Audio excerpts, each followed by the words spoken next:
God morgon allihopa och varmt välkomna till den här säsongens sista forskarfrukost på Retail House. Vi är så otroligt glada att just du har hittat hit i skolavslutningstider, det är otroligt varmt och härligt sommarväder ute etc. Det är en hektisk period vi befinner oss i just nu. Mitt namn är Martin Moström och jag är vd på Retail House och vi gör ju de här forskarfrukostarna tillsammans med våran partner Handelsrådet. Och Handelsrådet, som jag har sagt så många gånger innan, är ju Sveriges största forskningsfinansiär av detaljhandelsrelaterad forskning. Men Handelsrådet är så mycket mer. Så jag rekommenderar er alla kunskapstörstande marknadsförare och försäljare där ute att gå in på handelsrådet.se och ta del av all den kunskap som finns paketerad och samlad där. Handelsrådet har också en annan mening, det är att också föra ut då den forskning som sker på universitet och högskolor till de som arbetar praktiskt i näringslivet, det vill säga sådana som dig. Så därför är vi på Retail House otroligt glada för att ha det här samarbetet. Och Retail House gör ju de här forskarfrukostarna för att vi tycker det är otroligt viktigt att basera det vi gör på den forskning som faktiskt finns tillgänglig. Och ta del av all den kunskap som genereras på våra högskolor och lärosäten. Idag, mina vänner, är det en speciell forskarfrukost. För idag är det faktiskt första gången som vi inte har en disputerad, doktorerad forskare här.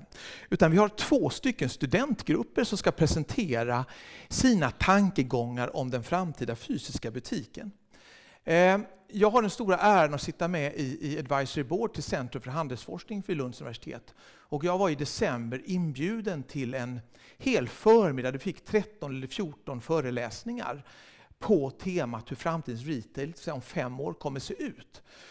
Och efter den totala dusch av framtidens retail så blev jag så otroligt entusiastisk. Jag tänkte att jag måste kunna bjuda med ett par studentgrupper till en sån här forskarfrukost.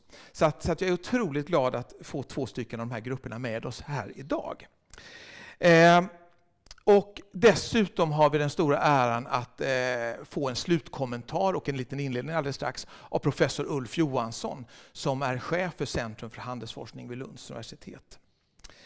Så än en gång varmt välkomna och vi har chatten på om det är några frågor. Och jag vet att Rosmarin och Stefan som bara pratar engelska för övrigt finns med på chatten om det är någon som har någon fråga, kommentar. Och efteråt så kommer jag skicka ut deras uppsatser och deras presentationer om det är någonting ni fördjupar, för deras presentationer kommer att vara väldigt, väldigt kondenserade och väldigt, väldigt korta, det kommer att vara ungefär en kvart.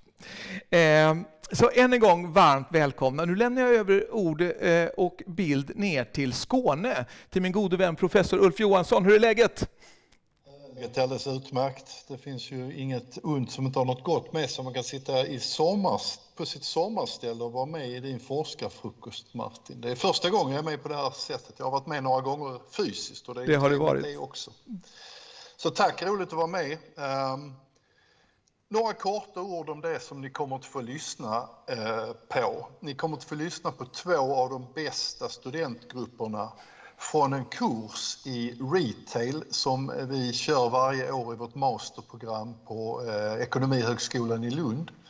Det är ett internationellt masterprogram. Det här är studenter från 30 länder som deltar i den här kursen. Som sagt, det ni får lyssna på är 2 av de bästa presentationerna på den här kursen. Och Martin vittnade ju tidigare om att det fanns mycket att lära i de här sakerna. Och det ni kommer att få lyssna på är en spaning in i framtiden, eller 2 spaningar in i framtiden. För de här studentgrupperna fick uppgiften att ta reda på hur kommer framtidens fysiska butiker se ut. Och då bad jag dem titta framåt i tiden ungefär 5 år.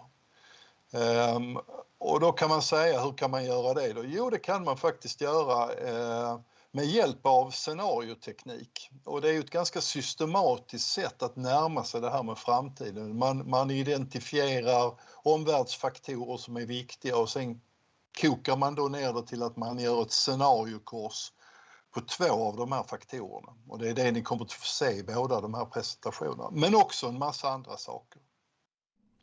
Så det var lite... Ja. Tack så mycket Ulf. Är vi redo att starta första sändningen? Då lämnar vi strax över ordet och bild till Rosmarin med partner som ska prata om den framtida fysiska dagligvarubutiken. Och Rosmarin sitter i Lund och hennes kollega sitter i Lunds Universitet. I've written a research paper about the future of Swedish grocery retail together with 4 other students, of which one of them, Nila, is joining me today for this presentation. Hello. And she will take over from me halfway. I will now first give you a bit of background to our research. As part of a course in multi-channel retail marketing, we have tried to predict what is going to happen to Swedish grocery retail within the next 5 years. Groceries are essentials on which consumers consistently spend a considerable amount of their income. Combined with the COVID-19 pandemic, we found it particularly interesting to look at the development of this retail sector. Swedish grocery retail is a bit of a special case.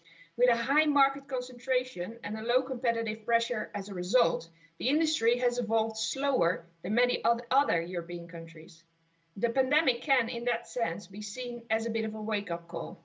With this in mind, we decided to not just study grocery retail trends and forces in Sweden, but to also look over the borders, for example, of how they innovated their business models and embraced digitalization.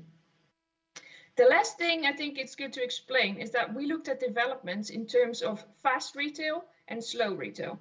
In academia, these terms are used to distinguish 2 directions that physical retail can develop in. And although they are opposites, they can develop at the same time.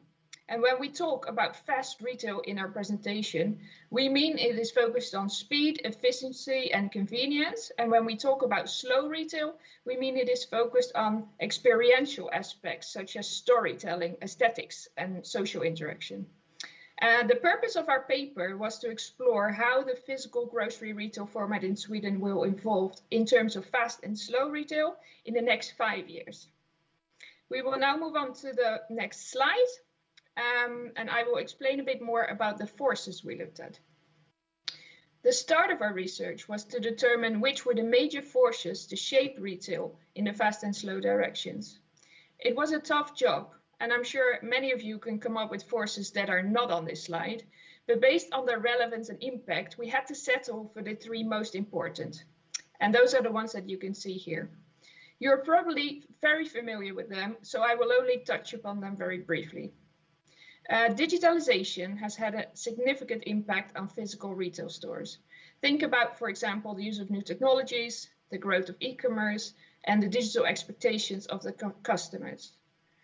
Omnichannelization, as I like to call it, convinced by the benefits of higher spendings, more frequent purchases, and a higher degree of loyalty, many retailers have adopted a multi-channel or even omni-channel strategy, with the goal to create a seamless experience across channels. This means the physical store is no longer a separate channel, but is part of a connected shopping experience. The third one is COVID-19. It has obviously had a tremendous impact on the retail industry. Apart from the health and hygiene concerns, we see it as an accelerator for the other trends rather than acting on its own. After determining these 3 forces, we did a comparative multiple case study of Sweden, the UK, and France. In the next slide, we will take you through the most important results. What we did is we first looked at the current situation in Sweden and then chose to look at 2 more advanced grocery sectors of the UK and France. And as I explained before, we separated the developments we saw into fast and slow. Let's start with the market overview. Sweden has a considerably higher concentration than France and the UK. 3 players account for almost 90% of the market share. And although the competition is rising, early entrants like ICA and Coop still benefit because it's hard setting up an effective logistical operation in a country like Sweden, where the population is spread out over a large area. France is known for its wide variety of formats and a large number of hypermarkets, and the UK has a highly competitive market, which drives high levels of digitalization and e-commerce. Fast retail developments. There are some similarities and differences across the 3 markets. As expected, at all 3, we noted an increase in the popularity and use of e-commerce. France and the UK are using technology for faster checkout processes, such as mobile scan and go and automated pickup, incorporating digital as part of integrating the store in a more omni-channel experience. Meanwhile, Sweden has used digitalization for scan and go as well, and in-store navigation and apps, but are still quite far away from hitting the level of omni-channel integration. Other than this, we see that France and UK are ahead of Sweden in the establishment of dark stores to efficiently facilitate click and collect and delivery. Many Swedish grocery retailers are in the phase of picking orders in their physical stores. Then we move on to slow retail developments. There's also some divergence when it comes to slow developments. In Sweden, due to the pandemic, customers are visiting the store less. And when they go to the store, they're going to bigger stores and spending more. Both France and UK have moved more towards an experiential notion in store. In France, there has been a move away from the larger hypermarkets, as customers are seeking more immersive shopping experiences. Customers in the UK are also seeking similar emotional connections with stores through personal interaction and added value such as cafes. And quality and produce is also prominent in France. After finishing the case studies, we developed a scenario matrix, which we will explain on the next slide. And I will now hand over to Neela. Thank you, Rose. Okay, so I'll take it from there. We basically found 14 potential developments during our research. So we assessed them based on their fast or slow direction and their likelihood. And we placed them in a matrix, which you can see right here. On the horizontal axis, you can see we used slow and fast retail. On the vertical axis, we used likeliness. To come to a prediction for the next 5 years, we decided to focus on the most likely developments, which you can see basically it's the whole process in blue.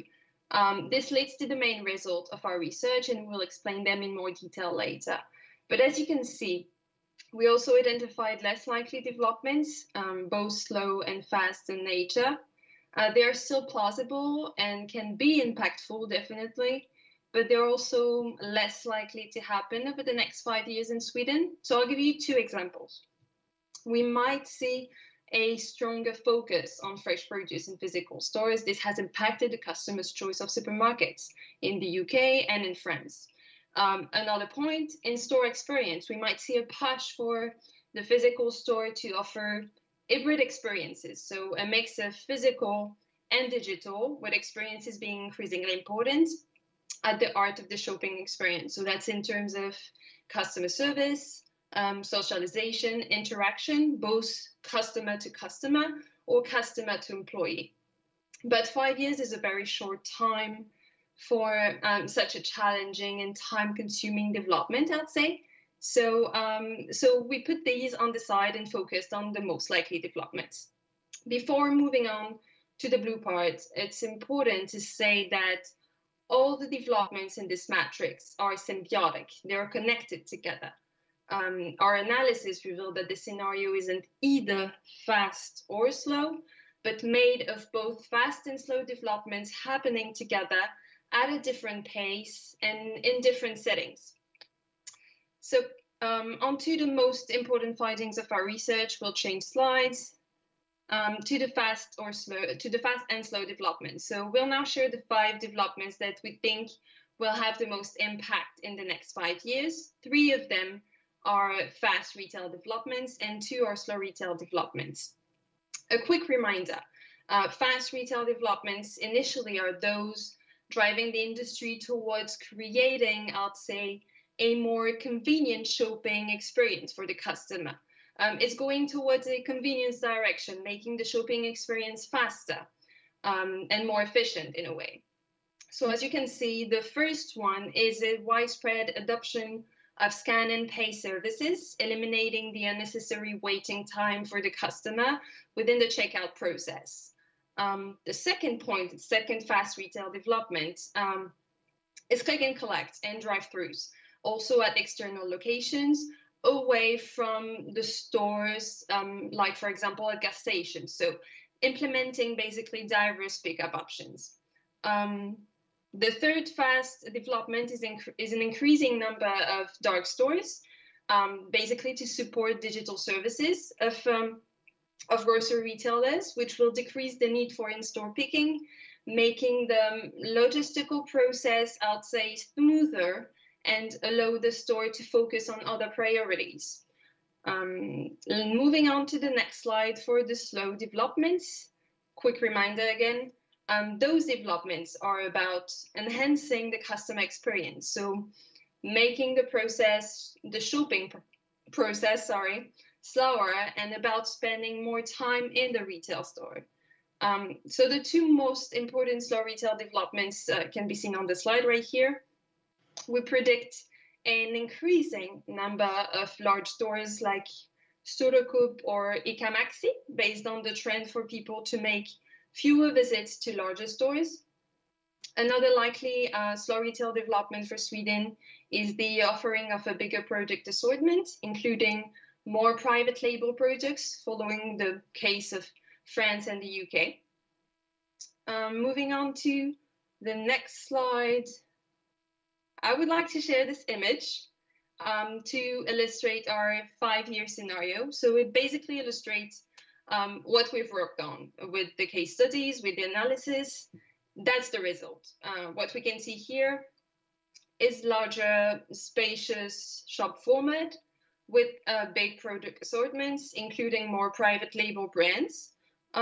Most customers, you can see, use scan and pay, but there are also a few self-checkout counters and one traditional counter.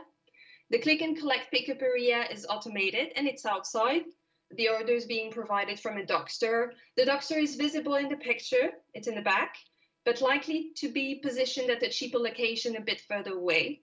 It's mainly to make the customer experience again about fast retail developments, mainly to make it more convenient and faster. Moving on to the next slide for our recommendations for you guys. I'll conclude the presentation with some of those for Swedish grocery retailers. The first would be to be market driving, look ahead, anticipate on both the fast and slow developments. Swedish consumers have not been as demanding as other consumers in other markets, at least in the EU. But the omnichannel expectation of customers will become stronger and make them more demanding eventually, which makes it even more important to stay on top of developments, not to lose market share to competitors, whether new ones or established ones. So take that extra step, even though you might not feel the pressure yet in your market. Second recommendation from us, utilize technology. Embrace and implement digital tools and processes such as click and collect, mobile scan and pay. Use those to your advantage and very importantly, train your staff so that they feel comfortable with this new technology, because customer service is of the utmost importance. You need it to be symbiotic, both the physical and the digital. Last point, the inevitable third, keep investing for your store to stay ahead of the competition. This will take more time, definitely, it's about time, but invest to redefine your store and processes accordingly. It's key basically to gain a competitive advantage. So do that, invest in your store, invest in your employees, in your processes to take them on this journey. Thank you so much for listening. I think that's all for us. It would be fantastic to get some of your feedback, to hear if you agree on any of our main developments, whether fast or slow, or maybe you think we missed out on other important ones. We'd be very happy to have a discussion with you guys. Rose, do you have anything to say? Thank you so much, Nila. Yeah, we are also very happy to answer any questions you might have. And if you're interested in our paper, please let us know and we are very happy to share it. Yeah. Thank you very much. Tack Rosmarin med partner från Paris och från Lund för den otroligt kondenserade genomgången. Och ni ska veta att det här är en 10-veckors kurs som ni nu fick presenterat för er på en kvart. Men som sagt var, jag kommer att skicka ut bakomliggande uppsats till er och också presentationen om ni kan fördjupa er i den. För jag vet att det är extremt mycket information på väldigt kort tid. som jag tycker är väldigt intressant när man tittar på den här forskningen som nu berör de väldigt mycket ett retailperspektiv, men det är vilka konsekvenser får snabb och långsam retail för varumärkena? Och hur ska man som varumärke agera i de här två olika världarna? Det är väl kanske den största frågan och den största utmaningen som varumärkesleverantörer idag står inför när man tittar på den digitaliserade handeln. Nu ska vi gå över till nästa uppsats, och det är Stefan med sällskap som kommer sända från olika delar av Europa. Och Stefan har fördjupat sig i framtidens apotek med ungefär samma analysmetod. Så jag lämnar över ord och bild till dig, Stefan. Varsågod.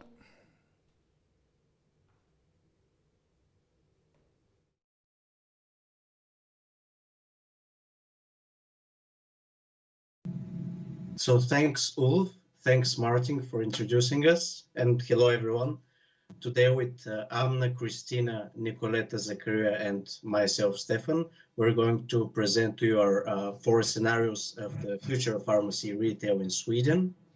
A topic that is very interesting since there's almost no such studies conducted before in this unique retail niche.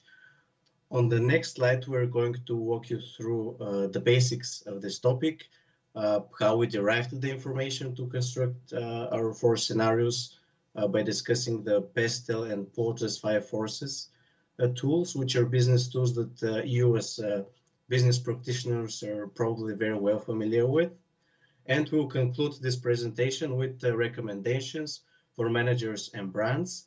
And at the end, of course, you'll have the opportunity to ask us questions, or just if you want to know something more about this topic, we'll kindly answer them. On the next slide, we will present why we chose this retail industry.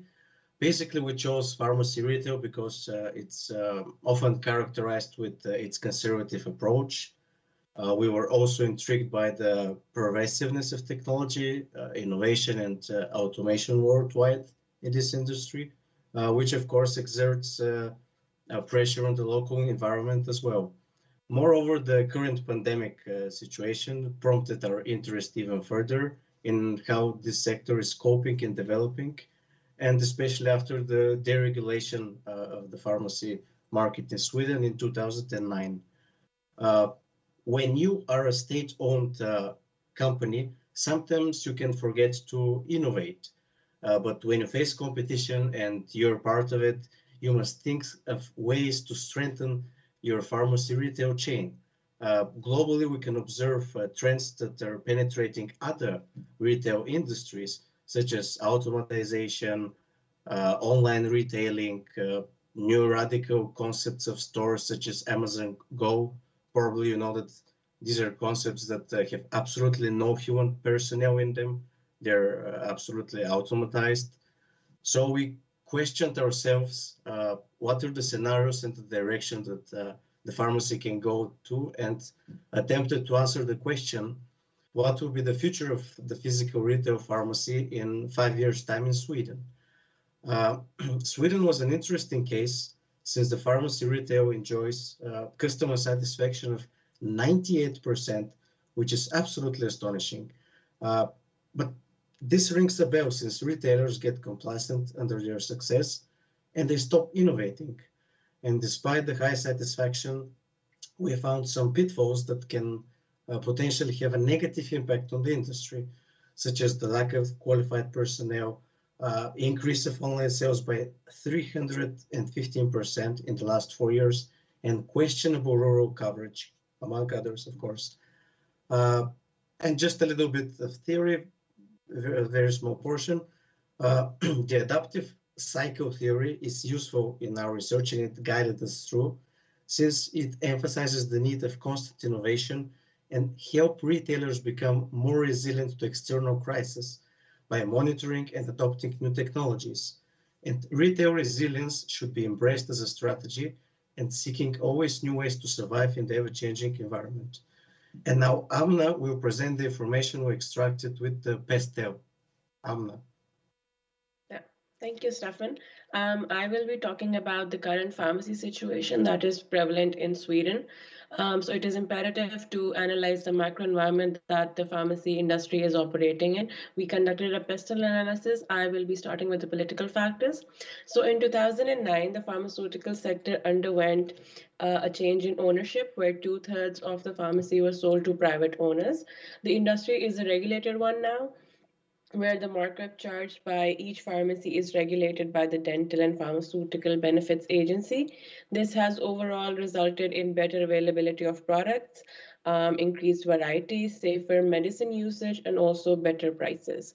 Then we have the economic factors. The economy is shifting towards online channels, and pharma transactions are no exception here.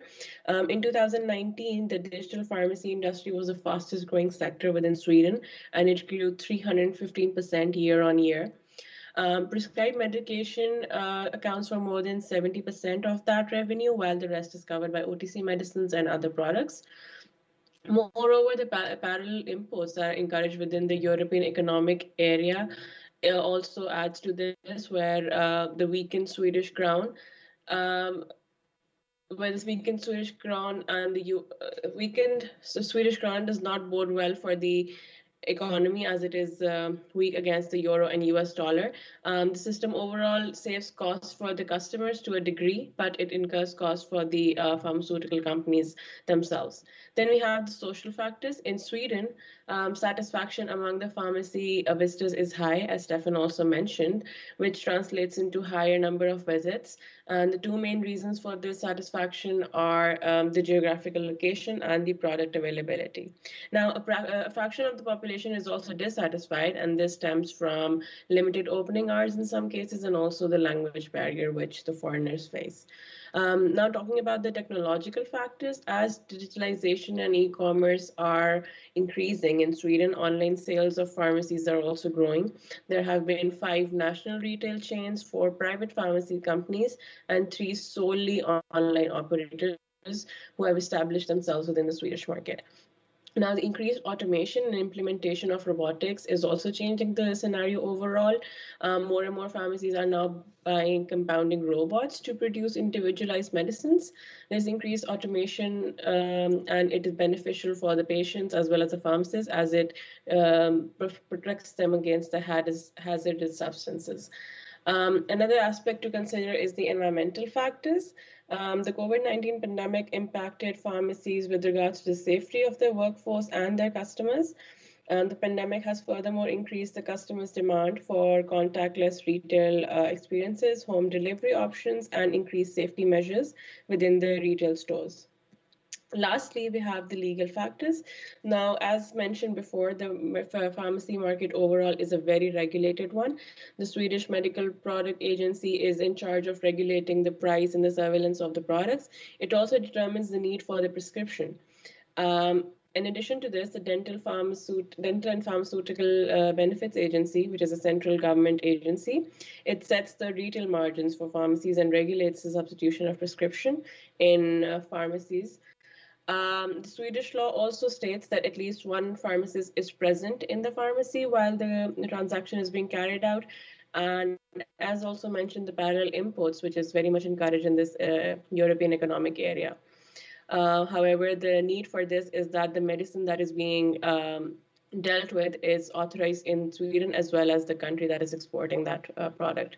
Moreover, the Swedish pharmacies must report sales information to the Swedish e-health agency, which administers a database for electronic prescriptions issued by doctors. Now, to collect prescription medicines, it is important to have a personal number as well as a pharmacist present at all times. This is all we have from the pestle analysis. I will hand it over to Christina, who will delve into detail about the Porter's 5 forces. Yes, thank you. So to analyze the competitive intensity and attractiveness of the pharmacy retail market in Sweden, we analyzed the market with Porter's 5 forces. And our main points were that the customers' power is quite high, not regarding prescribed medicine, but they have many options when it comes to non-prescription medicine. So over-the-counter products, or also, for instance, beauty products, as people can purchase those products not only from the pharmacies itself, but also from other places such as supermarkets or gas stations, for example. Entering the market is rather easy, as the only main requirement, as Anna just mentioned, is that one licensed pharmacist is present in each of the pharmacies, and online pharmacies are also increasingly entering the market. All in all, we concluded that the competitive rivalry is quite high, since after the deregulation in 2009, the pharmacy market is not anymore ruled by the state-owned monopolies, but is now dominated by the 5 big national retail chains. And on the next slide, Nicoletta will now introduce our 4 scenarios for the future. Yes, thank you. In addition to the PESTEL analysis and the Porter 5 forces, we conducted a series of structured interviews to develop the future scenarios of the pharmaceutical industry. We came up with 4 possible future outcomes in the face of the traditional, service-centric, automation-centric, and hybrid scenarios. Each of them is measured to the level of omnichannel development and automation, and we have taken factors such as COVID-19, digitalization, service quality, and currency fluctuations into consideration when developing our predictions. Now we will tell you a little bit more about each scenario. In our first scenario, on the next slide, which is the automation scenario, you see that pharmacies opt for speed of service and less human contact. They tend to the trend is already present today in the face of the dose dispensing pharmacies, which is a service procured by regional authorities for the benefit of the older generation, where machines distribute medicine according to dosage to individuals. Just under 40% of consumers visit pharmacies only to collect their prescription medication, thus this phenomenon continues to develop all the time. Some of our respondents have an inclination to join this segment, with 86% claiming they would use a dose dispensing station depending on the situation. At the same time, compounding robots are no longer a notion of the future, but are already utilized today, while increased automation is considered beneficial for patients and pharmacists alike and their safety. Nevertheless, weaknesses of this scenario exist due to the lack of lawful backing allowing for full automation, the need for human interaction, also expressed in our interviews, and the fact that full automation makes it unlikely to retain customers, since buyers will opt for convenient locations instead of building loyalty. In the next slide, you will see the service-centric scenario, in which personal service becomes a key strength for pharmacy retailers, ensuring trust and loyalty as a result of positive association and value-added experiences. The strengths of this alternative include coherence with current Swedish regulations and unison with the current pharmaceutical industry values. The service-centric scenario calls for good training of staff, time and funds to achieve the desired customer experience. We believe the efforts of pharmacies would be worthwhile, since when asked, 68% of our respondents said they would like to get their medication fast, but would also rely on the pharmacist if they need assistance. In this scenario, the result is strong relationships and less abuse of medication, since the pharmacist becomes both an employee and a customer confidant. Nevertheless, we have developed 2 other scenarios, which you will hear more about from Zakaria. Yes, thank you. So with that being said, we still consider the traditional scenario, as a lot of pharmacies are still adopting that, and we believe that this will continue. So what this scenario has, or what makes it different, is the fact that pharmacies lack competitiveness and they fall behind at so many levels. We can mention the technological and human factors.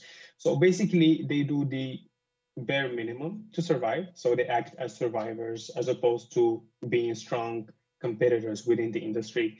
Their evolution within that same industry is really slow to inexistence, same as their involvement in the omnichannel and or the advanced automation solutions. So basically, they appear as if they are not even ready to change.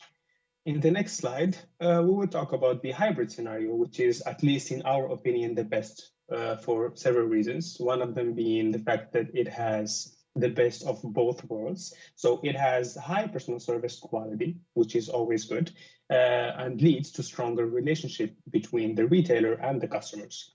It adds value through automation, speed, and convenience, which is always beneficial from the customer's perspective.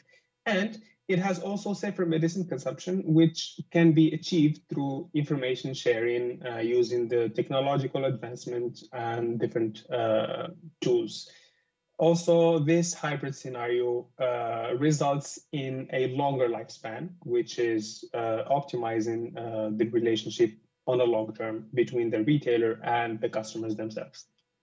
Despite all of that, there is a small disadvantage of this scenario, which is simply being the most expensive scenario of all. And now, in the next slide, we'll move on to the recommendations from a management perspective. So the first, we know that this industry is not the fastest, especially if we compare it to other technological industries, such as the mobile phone, the software industry, and so forth, and so on and so forth.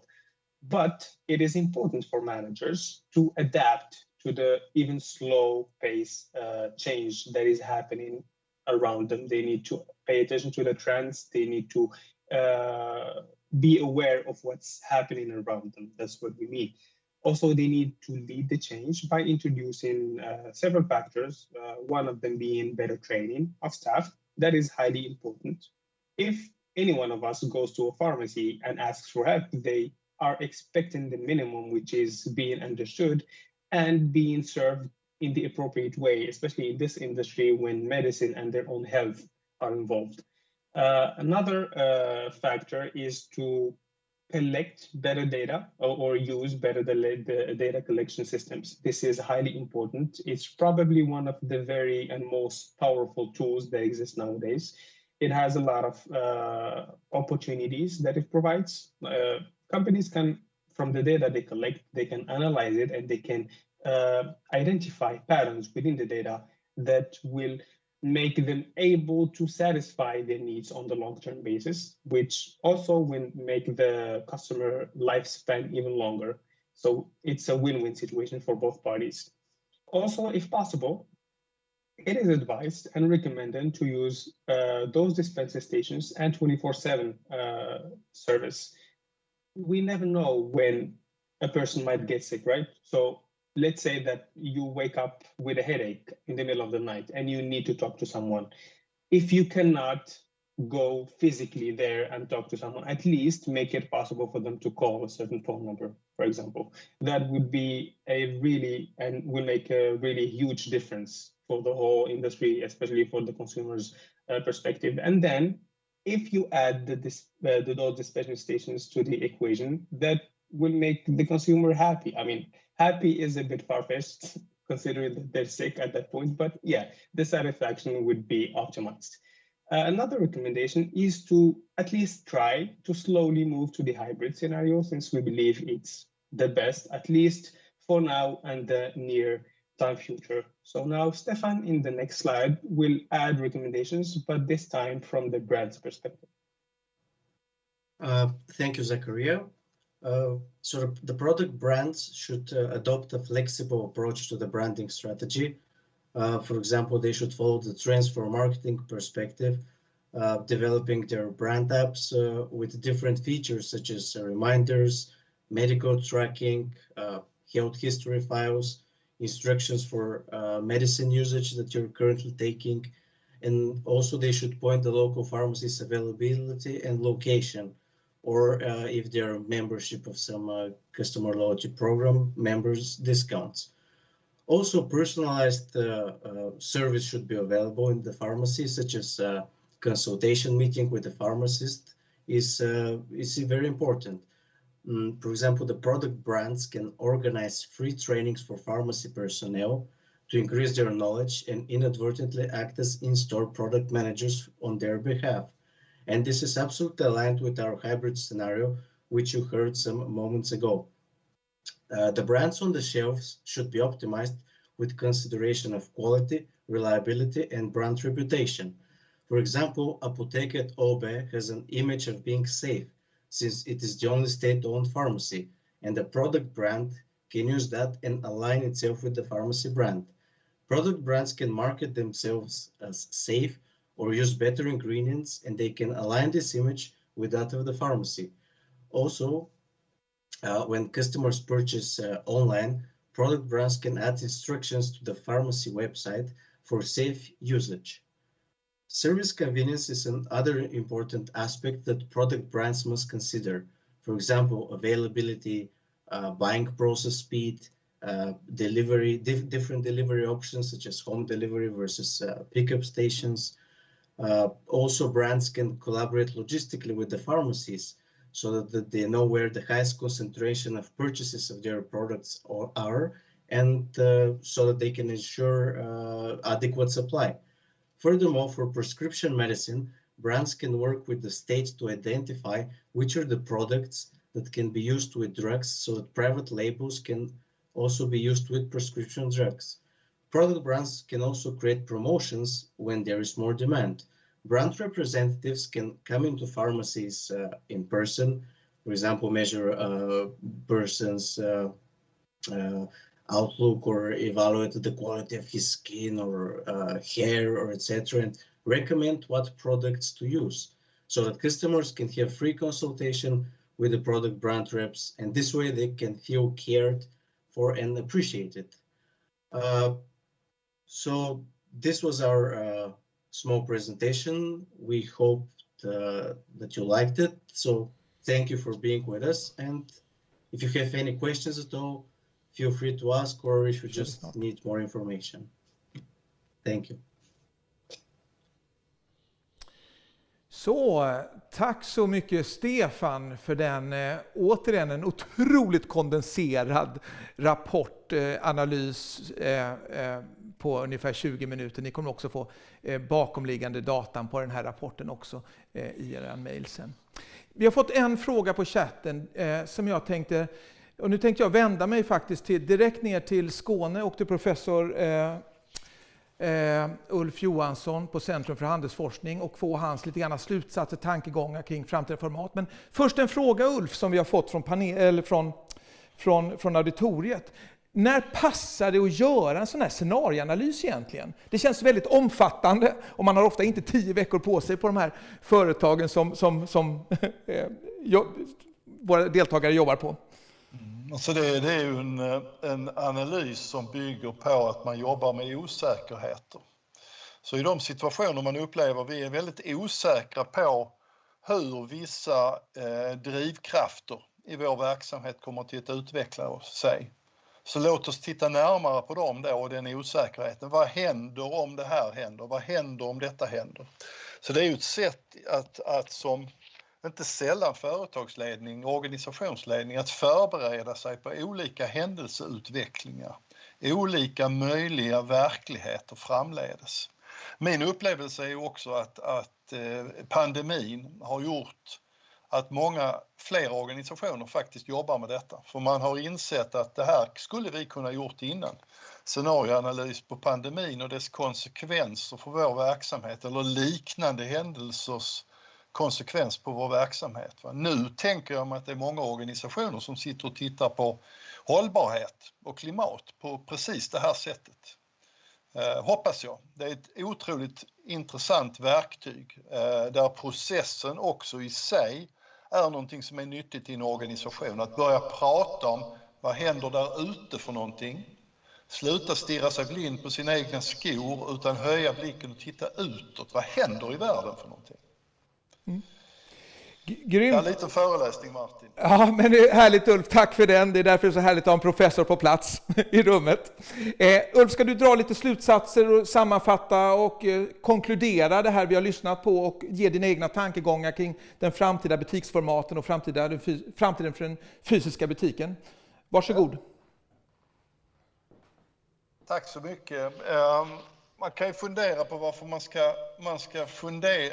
man ska intressera sig för den fysiska butiken och hur den ska se ut i framtiden. Och när vi pratar om den fysiska butikens utseende så pratar många av oss, vi använder ordet butiksformat. Det kommer ju från engelskans format.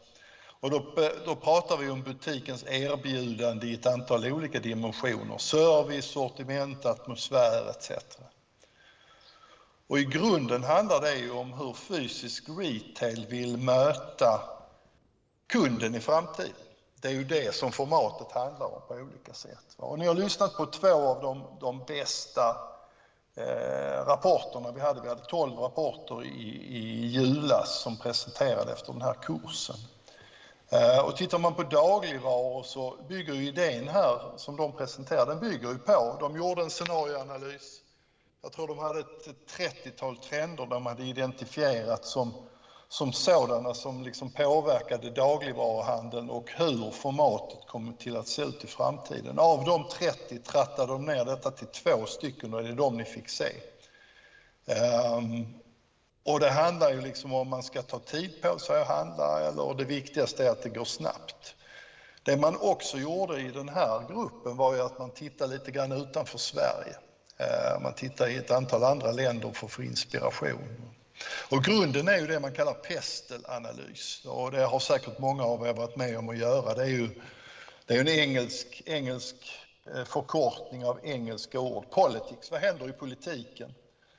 Economics, vad händer i ekonomin? Social, vad händer med de sociala kulturella trenderna? Technology, vad händer med teknologin? Law, vad händer med lagstiftningen? Vad händer i environment? Alltså PESTEL-analysen, via den identifierar de ett antal trender som de sedan kokte ner till. Och då när man tittar på deras rapporter, vad de sa, så finns det ju liksom en tanke kring att det kanske är så att framtiden inte blir antingen eller, utan den blir både och. Och det betyder ju att aktörer antingen måste välja vilket hörn man ska sätta sig i eller faktiskt se hur kan vi få båda sakerna med på samma gång. Apotek har ju liksom en helt annan kontext på ett sätt än dagligvaror. Det finns ju en speciell del som är receptbelagd, men det är också en relativt ung bransch. Den är faktiskt inte mer än lite drygt 10 år gammal om jag själv räknar rätt på fingrarna här. Och där har man ju liksom liknande utmaning. Service, det är ju kanske det som är grunden i mycket av apotekets erbjudande. Det vill säga kunniga människor som kan berätta för mig vad som händer när jag stoppar i mig de här tabletterna. Vad ska jag tänka på? Men också en allt vanare kund vid olika typer av läkemedel har inget intresse överhuvudtaget av att bli servad av någon, utan vill liksom bara att det här ska gå så enkelt som möjligt. Vi har ju en ökad e-handel i den här sektorn också. Även i den analysen finns ju PESTEL som en grund. Här gör de också en väldigt bra konkurrentanalys med bas i Porters 5 Forces. Och rådet här är också liksom både och, inte antingen eller. Rör man sig vidare och liksom funderar själv kring hur saker och ting ska bli framöver, så själv gjorde jag en scenarioanalys i den bok som Centrum för handelsforskning gav ut hösten 2018 som handlar om framtidens fysiska butik. Där var Martin också med och skrev i den boken. Och en av de sakerna jag identifierade då, och den trenden håller sig väldigt tydligt i, det är huruvida det kommer att vara service eller det man på engelska kallar self-service technology. Och det är båda de är ju relevanta dimensioner. Vi ser ju inom olika sektorer av handeln ser vi ju utveckling i båda de här dimensionerna. Vi ser allt fler kedjor som erbjuder mer olika typer av tjänster. Samtidigt som vi också kan se att man mer och mer utvecklar så att vi som kunder ska klara oss själva, inte minst med vår mobiltelefon i handen. Och men ur ett företagsperspektiv är det intressant att fundera igen, som de här grupperna hade uppe, strategiskt, både och eller antingen eller. Det är ju ett rätt stort beslut. Sen tror jag att framledes så blir det lika viktigt hur man förmår blanda offline och online. Och då är vi ju inne på det vi kallar omnikanal. Det är ju fortfarande ett nirvana-tillstånd som jag aldrig har varit med om med någon aktör, som jag har själv som kund varit med och haft kontakt med. Men den här integrationen mellan online och offline är ju någonting som framtida butiksformat måste hitta på olika sätt. Och där ser man ju många lösningar som är väldigt bra inifrån och uttänkta, men utifrån och in hänger det inte ihop. Ur kundperspektivet hänger det inte ihop. Man suboptimerar på olika sätt. Min bild, och man kan kanske säga att det är egentligen det är kanske mer en förhoppning. Det är ju att vi kommer att få se ett mycket mer varierat butiksutbud när det gäller den fysiska butiken framöver. Vi har redan börjat se tecken på det.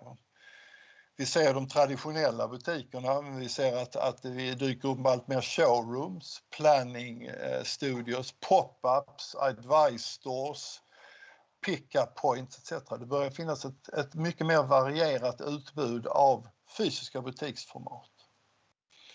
Så jag tror att det kommer till att det är det vi kommer till att se. Och offline och online kommer till att behöva integreras på bra sätt med ett utifrån och in perspektiv. Här uppstår ju en del utmaningar för en handel som är ganska traditionell, och jag tror att det är säkert därför som vi ser ganska traditionella butiksformat dominera fortfarande. För en viktig fråga med nya butiksformat som kanske inte är lika säljbaserade som de traditionella butiksformaten är ju, hur tusan utvärderar vi detta då? Hur tar vi ställning till om en planningsstudio eller ett showroom gör sitt jobb? Det funkar inte bara att mäta försäljning, det är en massa andra KPI:er man på olika sätt måste ha. Alltså man måste komplettera sin arsenal av försäljningsbaserade KPI:er med andra KPI:er. Och här är ju naturligtvis nästa sak som på olika sätt måste in på ett mer tydligt och bra sätt, och det är ju kundresan. För många av de här nya formaten ska ju ses ur kundreseperspektivet, det vill säga kunden har idag många med fler kanaler och touchpoints som man går igenom, till exempel innan man ska köpa en soffa.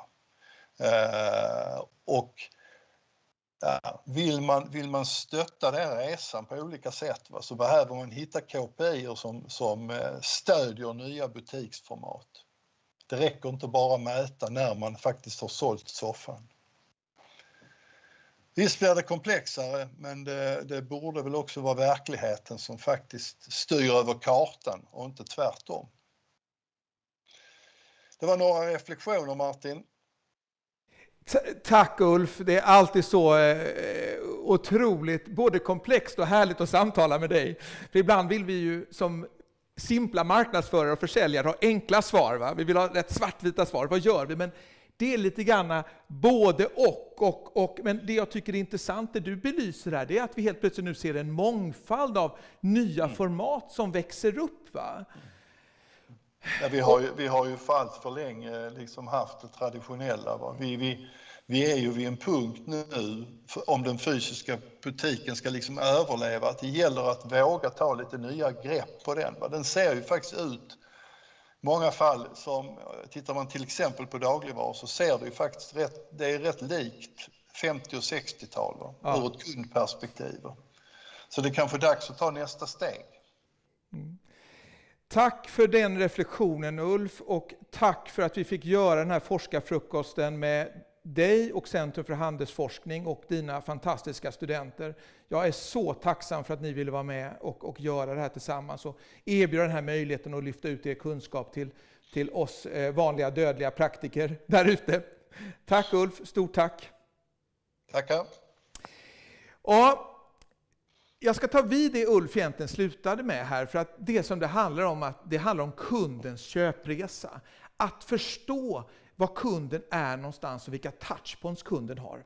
Så därför är jag otroligt glad att få bjuda in er till nästa forskarfrukost den 10 september, det vill säga efter en lång härlig sommar.